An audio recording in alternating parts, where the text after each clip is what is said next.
everybody, and welcome to, this is episode 6 of the Inspired Marketing Group podcast. My name's David Coughlin. I'm one of the co-founders, and I'm joined, as always, by Richard Johnson. Hello. Going to say anything, Rich? You always do that. No, every time. That's my standard hello. That's all I say.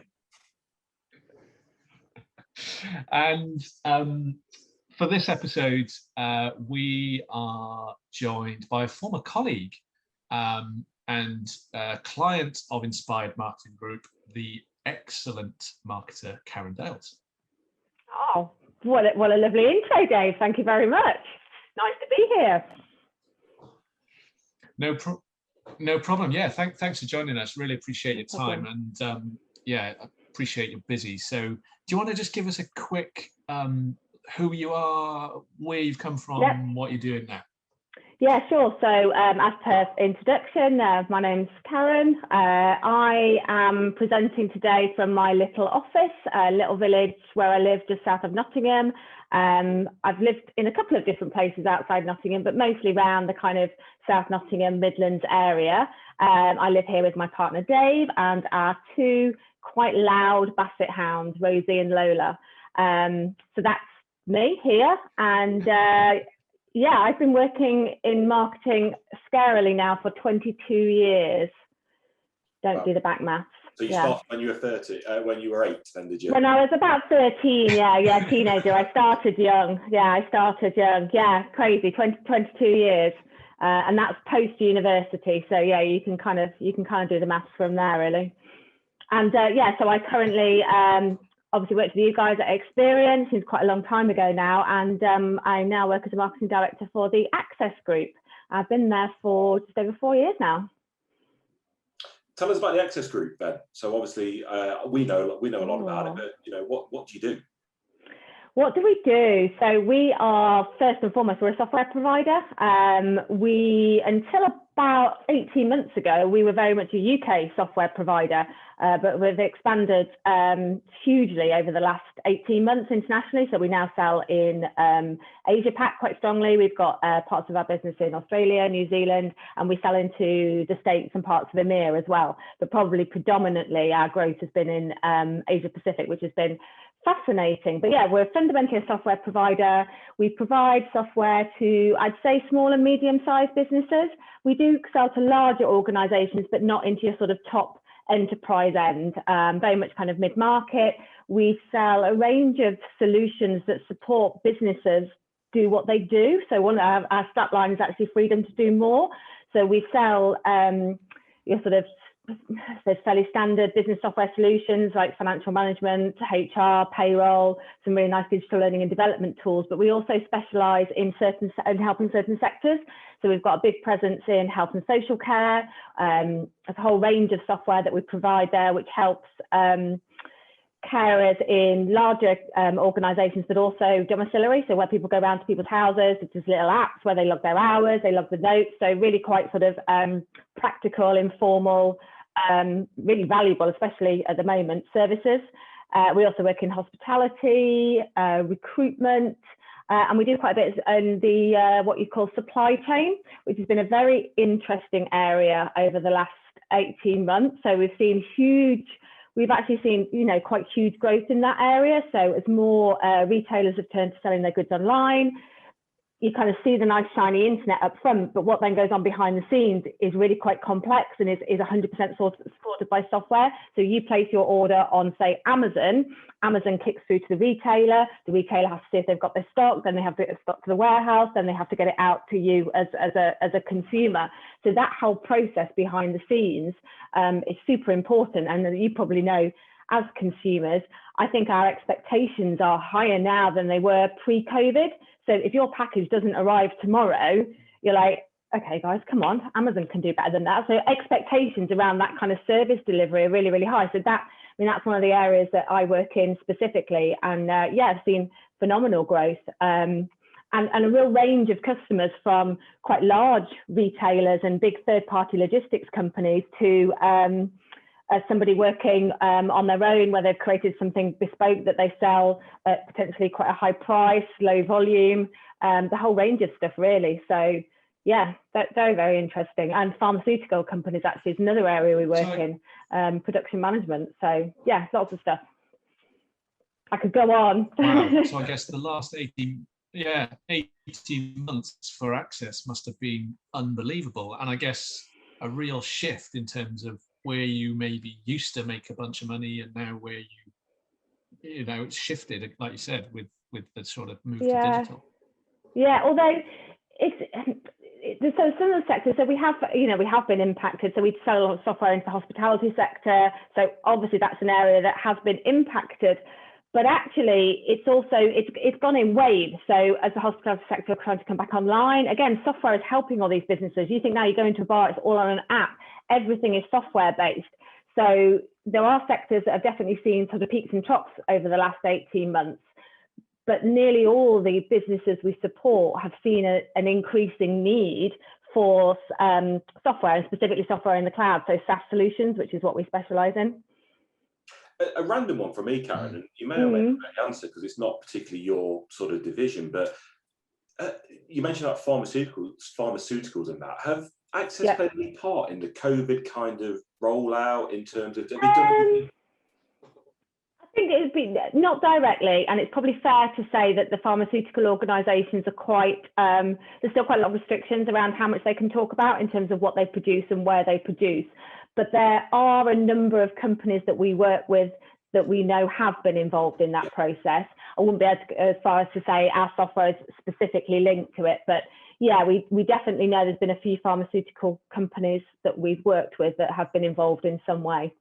Yeah. And actually the other one we've come across is a couple of companies, manufacturing organisations that started producing PPE. Yeah. So we have had that with our customer base as well, which is quite interesting. That's what I was going to say about PPE. Yeah. All the hidden stuff in terms of distribution, the manufacturing of that, you probably don't know you're involved in it, but you are involved. Yeah. So yeah, we did do one customer case study, and I can't remember the name off the top of my head, but yeah, they definitely flipped some of their manufacturing, I think from some sort of specialist automotive parts or something into PPE on mass production. So yeah, there has been quite a lot of interesting stuff going on and changes over the last 18 months.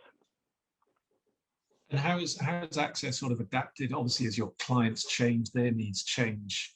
What's that meant for you folk in terms of, I mean, so I think it's fair to say one of the things that I like about Access is we've always been a fairly I don't know if informal companies, like we've been fairly digitally focused anyway as a business. So we've always had an amount of flexible working because we've grown through acquisition. We've got lots of buildings kind of all over the place. So your sort of policy of where you work has always been fairly flexible and informal, and people have popped up in that office and then up that office. We've always been all laptop based. So actually for us, the flip wasn't, I think we managed to flip within about a day. I think there are probably a few roles that maybe weren't laptop based, but predominantly we were all pretty mobile anyway. So in terms of working, that wasn't too much of a flip. I think how we've worked with clients has probably changed, and our sales team would have more insight on that, I guess. But their roles are probably some of them that have changed the most because they would have been out and about. It's all digital now. We do a lot of stuff through video. And actually the feedback is that that's been pretty successful. So it's not that they won't go out and see clients again, but it definitely won't be to the scale that we saw before. How have you personally found sort of, I know you said that you were quite remote in the past, but how have you personally found managing a team for like the remotely 18 months?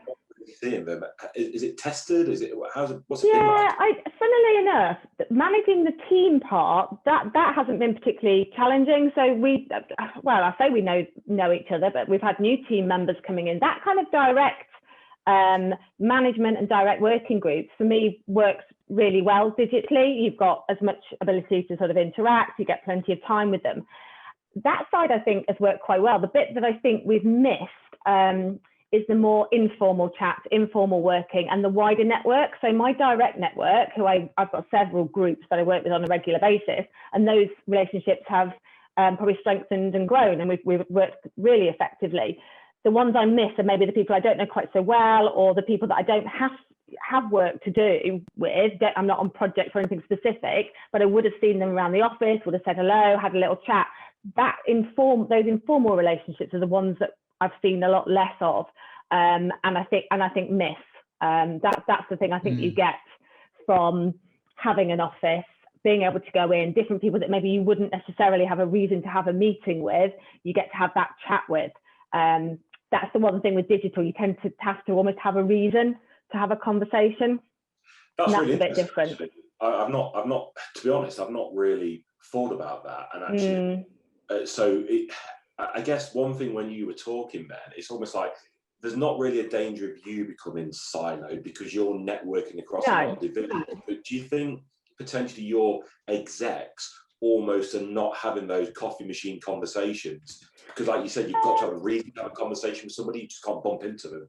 Yeah, no, I don't think it's a more social thing than a work thing. So I think if they have people they need to speak to, they will reach out to their network. So I don't think it impacts day-to-day work. It's very much the informal sort of relationships, but I guess they're the ones that you also can't necessarily put the value on straight away. So you've worked in the industry for years as well. Those informal relationships can sometimes be as important as the formal ones.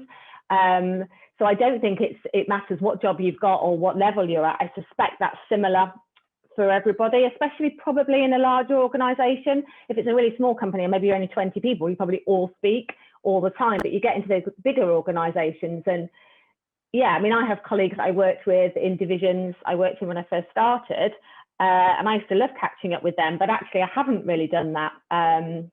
You're busy, it's not, you kind of think, oh, maybe drop them a chat, but it's definitely not the same. So I think it's the informal relationships that have changed a bit. And that's probably the bit that I've started going back to the office in June. We've looked at a bit of a trial basis with very small numbers of people, and I volunteered to go in. It certainly won't be every day, but I was looking forward to that, being back in a sort of professional environment, a nice office, and just talking to a few people that I wouldn't necessarily speak to day to day. And it has been really nice. And you've got a beautiful new office as well. We have got a very nice new office, so that definitely helps. If it was one of the older buildings, I'm not sure the appeal would be quite so much, but yeah, we have got a really beautiful new office that was built. I think it was finished around March, April time. So actually timing wise, quite good. Not quite the big bang opening that was planned, but I think that will still come maybe October time. And what's the plan for the business to move back? What's the sort of forward plan? Very slow, hybrid working, flexibility, all those things. So there'll be no pressure for anyone to come back until they feel comfortable. Obviously, so much of it is dependent on regulations as well. So you can kind of have a plan, but then if the regulations change, it all changes. So the building is built on sort of a hot desk. It was never meant to be 100% capacity. It was always going to be around hot desking, but obviously you're not really supposed to share desks, I don't think. I think that's part of the regulations. So we're quite dependent on that really. But yeah, very much a phased approach. And then I think the view is we will follow effectively a hybrid working model. People that want to come into the office will do so. I suspect 2 or 3 days a week. But I think it'll be a very gradual return. There won't suddenly be a big bang. Maybe after Christmas. I don't know. It's really hard to say because it's just so dependent on what happens around us. I've certainly learned over the last 18 months that there's certain things you just can't plan for. So we'll see. Yeah, absolutely. I mean, who knows? I think, like you said, with your business, it sounds like it was almost set up to operate like this anyway. Yeah, we were certainly geared up pretty well. Yeah, pretty well. It wasn't too difficult for us to kind of pivot that fairly quickly. But I suspect lots of businesses were we know there were a lot of businesses in different situations. So yeah, it's certainly been a test of the IT systems over the last 18 months. I'm gonna ask a question about sort of your career actually, and obviously we work together at Experian, and you mentioned a word there which Dave talks about it a lot, and I absolutely attribute that to a VC-backed business. Pivot. Okay. How have you found working for a VC-backed business compared to almost like a traditional shareholder corporate like Experian? Quicker, really. So pivot, you're right. It's an basically that means changing in a day. That's basically really what it means. So yeah, pace of change, also openness to trying things. So I think because of and I don't know if that's all because I've only really worked for Access as a VC-backed company, so I don't know if that's all VC-backed companies or particularly Access. It's definitely a really strong kind of trait of Access to the classic kind of fail fast kind of scenario. So they're always open to trying things. It's always about, here's an opportunity, let's have a go at this. But it's all really super quick. Our favorite expression is how can we do more? So that's great. That's really so if we did this, could we do more? So that's kind of the motto at the moment. So yeah, I enjoy it. I like the pace, and I like being in a growth organization. I think that comes with a level of a bit more freedom to try things, try different things, try out new opportunities. Yeah, it is different. I think you're underselling the word growth with Access. So yeah, maybe. We've been working with you probably since early February, and me and Dave have a little tick bar. And it's like every time you purchase a business and put something out, I'm just like, another one. I think you're double figures in 5 months. Yeah, I kind of avoided that slightly because I can never quite remember the numbers, and I'm really supposed to know those numbers in my role. But yeah, well, I mean, we're double digit organic growth, and then when you add in the acquisitions, probably plus 20% up to 30% growth. So yeah, huge.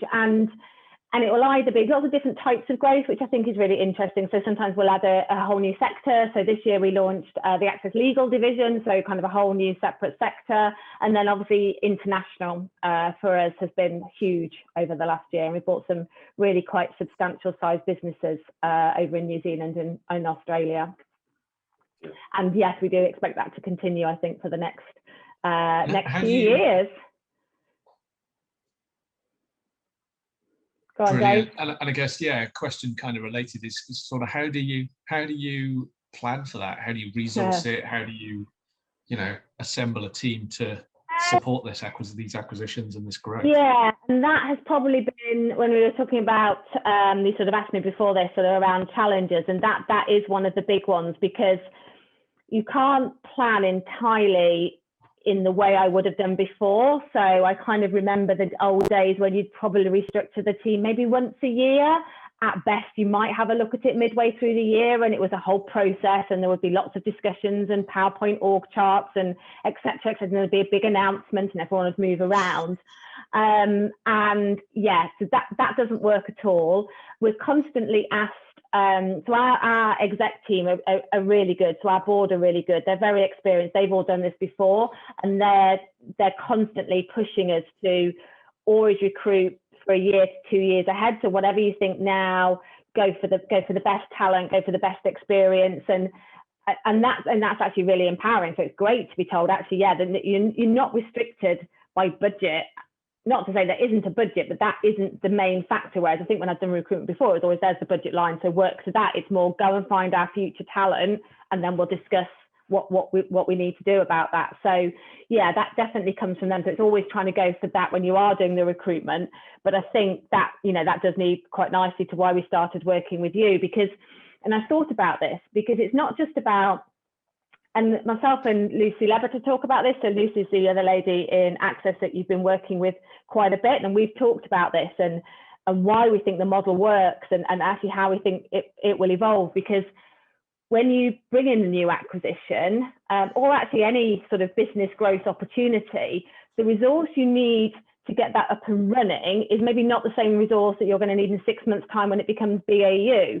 So actually having the opportunity to put resource onto either an opportunity or a part of the business that you're kind of just working out really and trying to figure out and get to know. If you dived in and started recruiting permanent heads left, right and centre, you probably wouldn't get the right people. You might do it for a need that you have now, but you might not have in 6 months' time. So I think you still need to have the foundations of a really strong team of talent. That has to be at the heart of any kind of growing organization. But I think there's a lot of logic to boosting that with specific skill sets as and when you need it, which is it's a great segue into what you guys do, because when you explained your model, it was like that light bulb was like, yes, that's exactly what I need. I need that flexibility, and I need all those different skills, but I can't afford to hire 5 people. So yeah, I think that the sort of rate of growth that we're looking at, actually this model really is ideal, because you actually couldn't resource to that future piece. I don't know what size we will be as a business or division in 6 months' time. I can give you a sort of approximate percentage number, but whether that's been growth internationally or growth in a sector, that part I wouldn't know. So yeah, it's really interesting, Karen, because actually some of the best ideas are so obvious, and actually, when we sat and talked about this, we talked, and actually how you describe the core team is something, actually is probably a nice way of sort of outlining that. Is we've all been in marketing for so long. You have a set team and a marketing plan which completely changes. So you write it in July, if that's the start of your financial year, and then 2 months later you've ripped it up and started again. But you shouldn't rip up a team and start again. No. Those needs ebb and flow, and that's mine and Dave's life at the moment, where we were like, and it was driven by what we needed as client-side marketeers. That thing of, there's your core team, there's the marketing plan.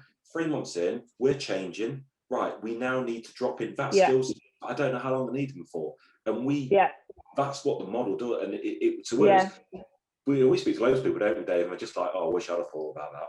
And it was just like, it's so simple, but it's effective, I personally. Yeah. Well, I think, because one of the other, it's interesting you say about the marketing plan, actually, because I was thinking about that, and I think we've evolved from that as well. We don't really, so we anchor ourselves on KPI. So I am literally doing finishing off the plans now. So we start our new financial year today, actually, 1st of July, we're FY22.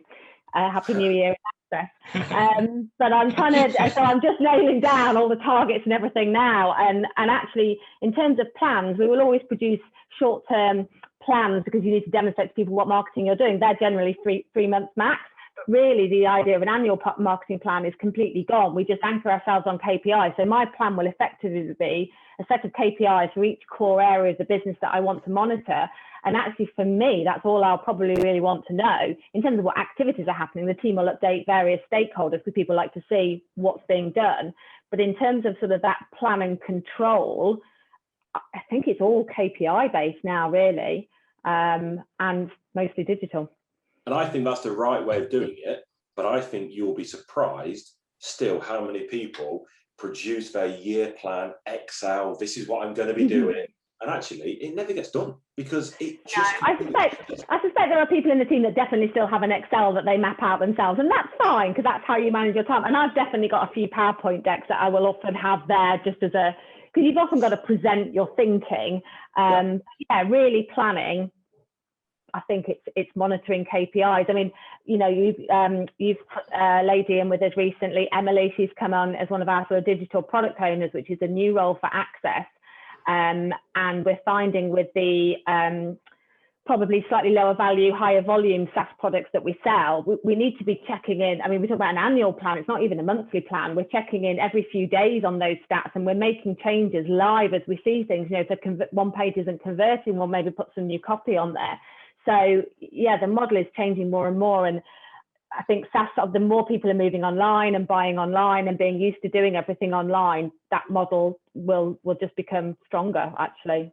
I think we'll do those sorts of changes. We'll become more like B2C. We're becoming more like B2C than ever before, I think.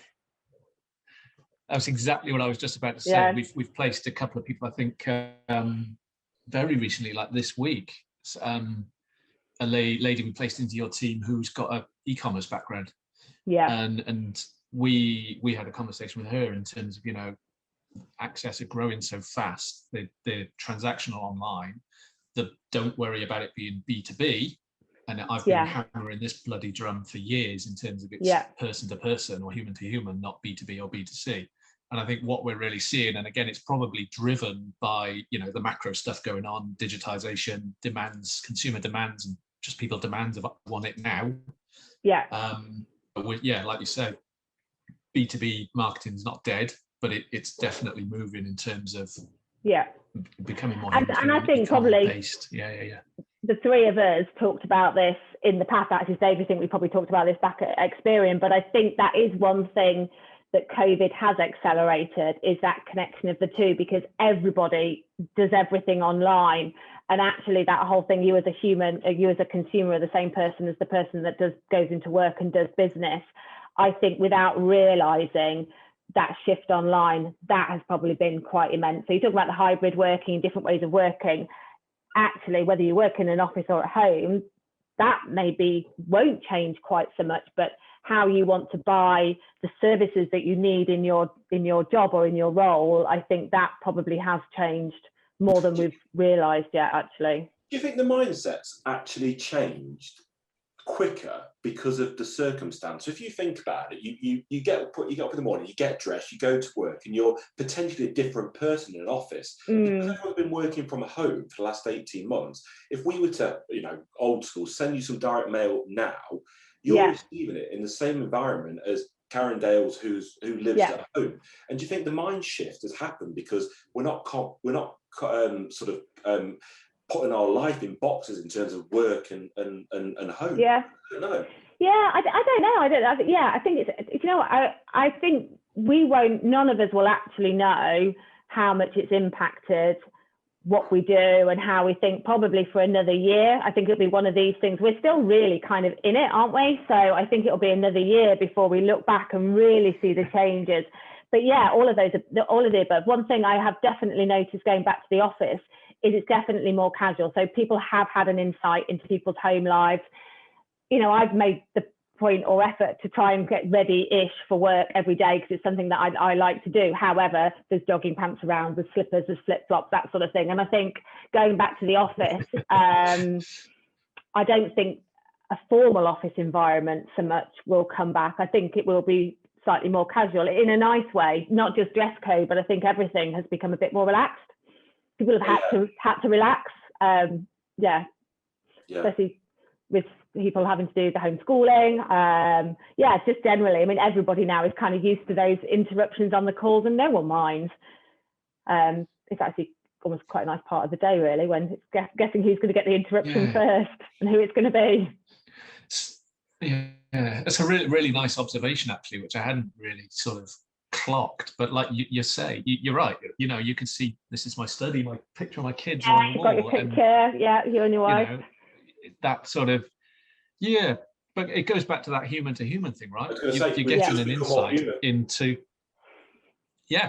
So even as colleagues, especially when we were all at Experian, it was, suits, shirts. It was fairly formal still, wasn't it? Sales directors or account directors. It was all really, wasn't really formal. It was good working environment, but it was definitely business mode. And it'd be interesting. You're right. I'm not sure we'll go back to that. No, London is one that interests me, and that bustle of London. So I have been down to London once, and it was far from dead, but there certainly wasn't that bustle.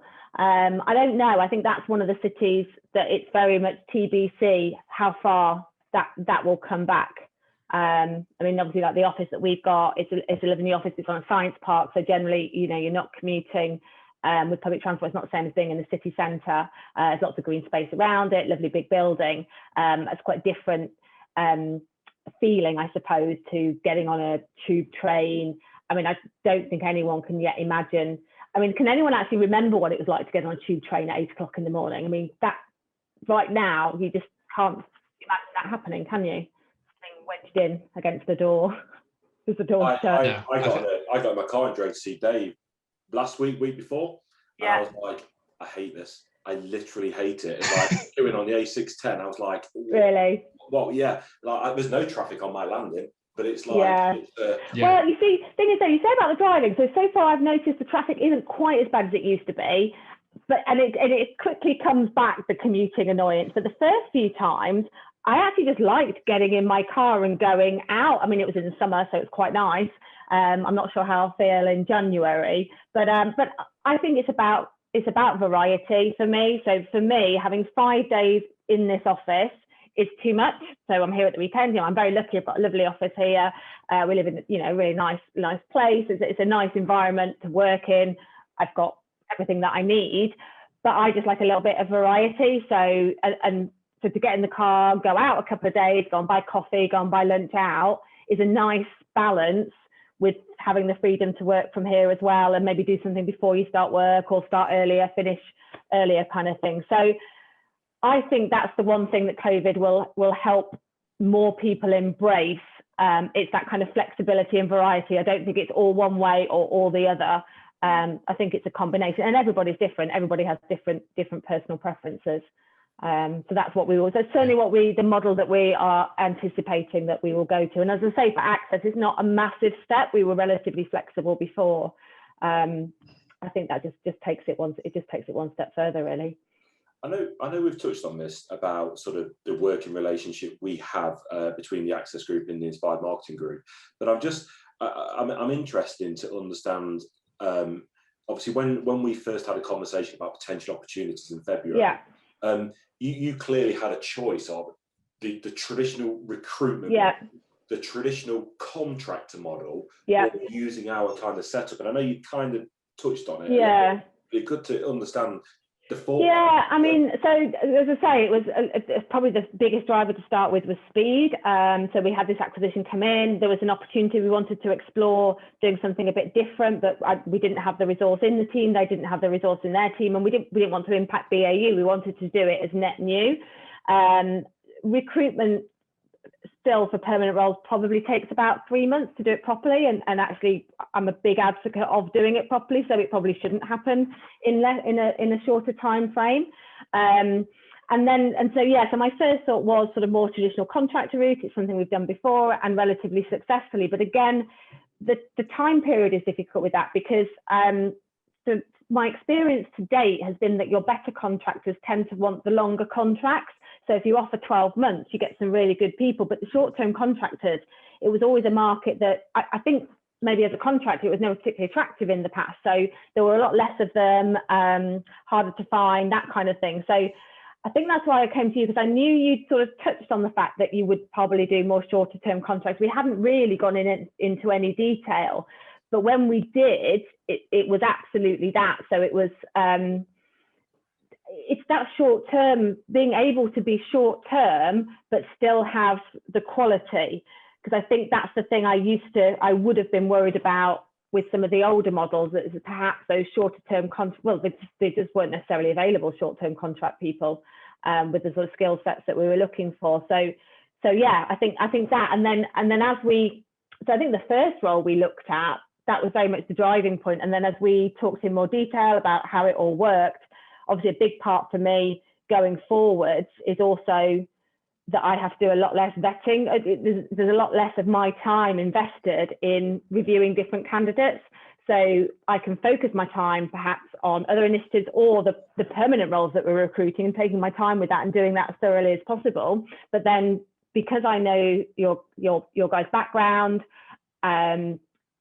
and I know you wouldn't suggest anyone to me that you wouldn't recruit yourself, and I know your standards are quite high, that level of security for me of bringing someone in is really quite immense, actually. It's quite hard to measure. And it would be interesting to get Lucy's perspective, and maybe we should have asked her, because as I say, we've worked together before, so I intrinsically have seen your work. I know your quality of work. I know your level of thinking.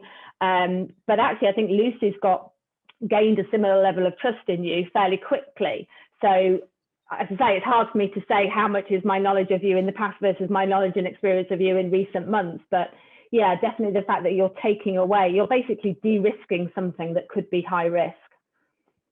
And recruitment is a massive gamble, isn't it? In the fact that, yeah, it's, and I suppose one of the things me and Dave always talked about was flexibility, and actually really wanted that situation of, the marketing plans change, so you can swap out your resource. So you've got a content writer today, you can have a PP specialist. Yeah, and time.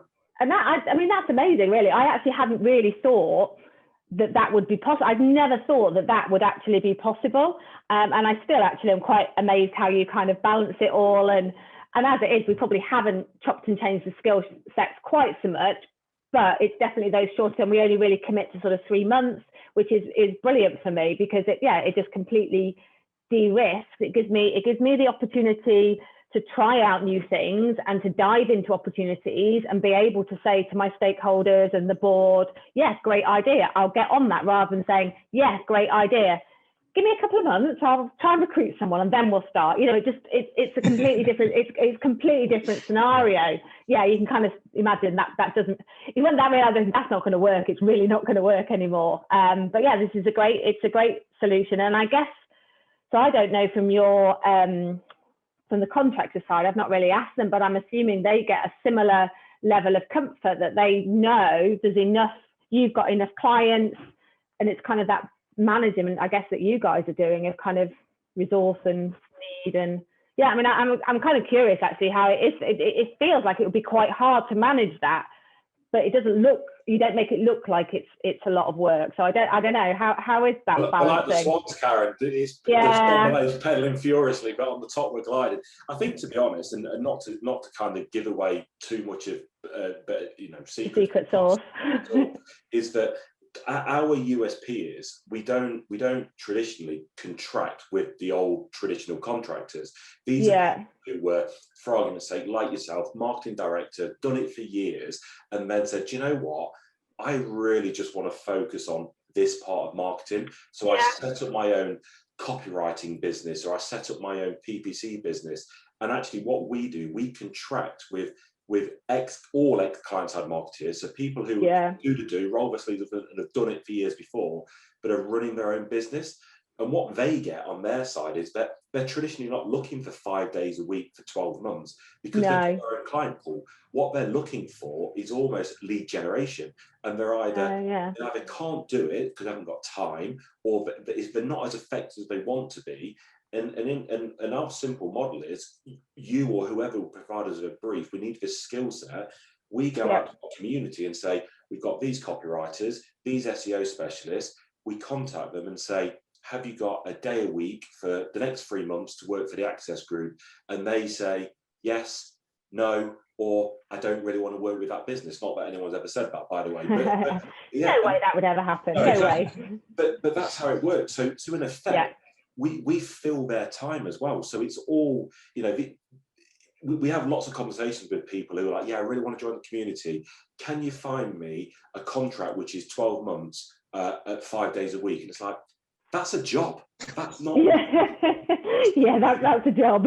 Yeah, that's not that's a good. We offer that short-term expertise. A lady we placed in, she's doing very well by herself. I've got a day and a half a week spare. Great. Yeah. Filled that time.